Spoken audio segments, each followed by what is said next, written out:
మీకు తరచుగా అలసటగా అనిపిస్తోందా? చిన్న పని చేసినా శక్తి తగ్గిపోతోందా? జుట్టు రాలడం, తల తిరగడం లాంటి సమస్యలు వస్తున్నాయా? అయితే మీ శరీరంలో ఐరన్ లోపం ఉండే అవకాశాలు చాలా ఎక్కువ. కానీ టెన్షన్ పడాల్సిన అవసరం లేదు. ఖరీదైన మందులు లేకుండా మన ఇంట్లోనే సులభంగా దొరికే ఆహారాలతో ఈ సమస్యను సహజంగా తగ్గించుకోవచ్చు.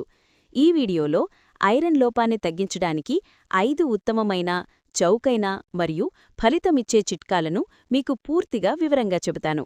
కాబట్టి వీడియోను చివరి వరకు తప్పకుండా చూడండి. ఐరన్ లోపమంటే ఏమిటి? శరీరంలో హీమోగ్లోబిన్ తయారీకి ఐరన్ చాలా అవసరం. ఇది తగ్గితే బలహీనత, అలసట, తల నిర్బంధం, జుట్టు రాలడం వంటి సమస్యలు వస్తాయి. ఐరన్ లోపాన్ని తగ్గించే 5 ఉత్తమ చిట్కాలు. 1. ఆకుకూరలు ఎక్కువగా తినండి. ఎందుకు? ఆకుకూరల్లో ఐరన్ చాలా ఎక్కువగా ఉంటుంది. ఏవి తినాలి? గోంగూర, పాలకూర, తోటకూర. ఎలా తినాలి? వారానికి కనీసం 3-4 సార్లు కూర లేదా పప్పుతో కలిపి తినండి. ఇవి చౌకగా, సులభంగా అందుబాటులో ఉంటాయి. 2. బెల్లం ప్లస్ నువ్వుల లడ్డు. ఎందుకు? బెల్లం లేదా నువ్వులు రెండింటిలో ఐరన్ పుష్కలంగా ఉంటుంది. ఎలా తీసుకోవాలి? రోజుకు ఒక చిన్న లడ్డు. ఉదయం లేదా మధ్యాహ్నం తర్వాత తీసుకోవడం మంచిది. ఇది గ్రామీణ ప్రాంతాల్లో చాలా చౌకగా లభించే సూపర్ ఫుడ్. 3. ఉసిరి ప్లస్ నిమ్మరసం. ఎందుకు? విటమిన్ సి ఐరన్ శోషణం పెంచుతుంది. ఎలా తీసుకోవాలి? ఉదయం ఖాళీ కడుపుతో ఒక ఉసిరి లేదా గోరువెచ్చని నీటిలో నిమ్మరసం కలిపి తాగండి. మీరు తినే ఐరన్ శరీరానికి బాగా ఉపయోగపడుతుంది. 4.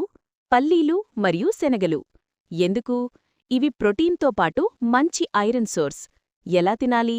ఉడికించిన శనగలు, వేయించిన పల్లీలు. రోజుకు ఒక గుప్పెడు సరిపోతుంది. చౌకగా మరియు సులభంగా దొరికే స్నాక్స్. 5. టీ, కాఫీ తగ్గించండి. ఎందుకు? టీ, కాఫీలో ఉన్న టానిన్స్ ఐరన్ శోషణను తగ్గిస్తాయి. ఎలా చేయాలి? భోజనం వెంటనే టీ, కాఫీ తాగకండి. కనీసం 1 గంట గ్యాప్ ఇవ్వండి. ఈ చిన్న మార్పు కూడా పెద్ద ఫలితమిస్తుంది. ముఖ్యమైన సూచనలు: కాస్ట్ ఐరన్ పాత్రల్లో వంటడం మంచిది.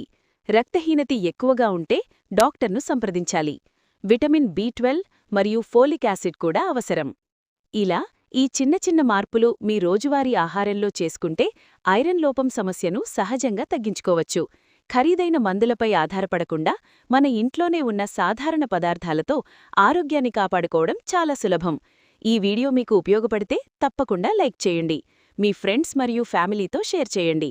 ఇంకా ఇలాంటి ఆరోగ్యకరమైన చిట్కాల కోసం మా ఛానల్ను సబ్స్క్రైబ్ చేసుకోవడం మర్చిపోవద్దు. మీ ఆరోగ్యం మీ చేతుల్లోనే ఉంది. జాగ్రత్తగా చూసుకోండి. ధన్యవాదాలు.